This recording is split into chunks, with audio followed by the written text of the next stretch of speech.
Those who dream by day are cognizant of many things which escape those who dream only by night.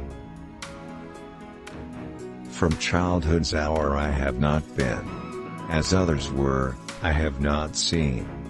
As others saw, I could not awaken my heart to joy at the same tone. And all I loved alone. Words have no power to impress the mind without the exquisite horror of their reality.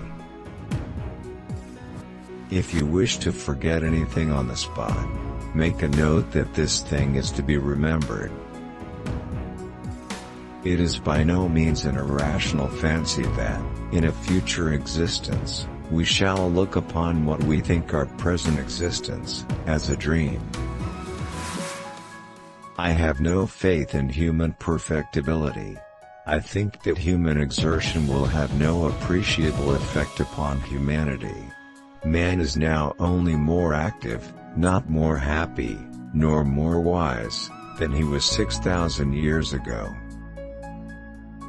Deep into that darkness peering, long I stood there, wondering, fearing, doubting, dreaming dreams no mortal ever dared to dream before.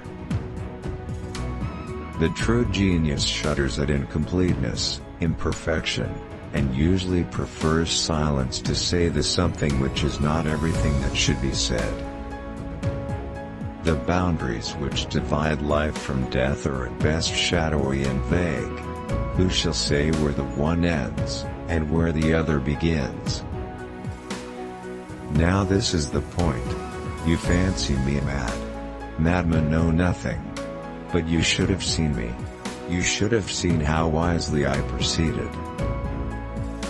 Men have called me mad, but the question is not yet settled, whether madness is or is not the loftiest intelligence. True, nervous, very, very dreadfully nervous I had been a damn, but why will say that I am mad?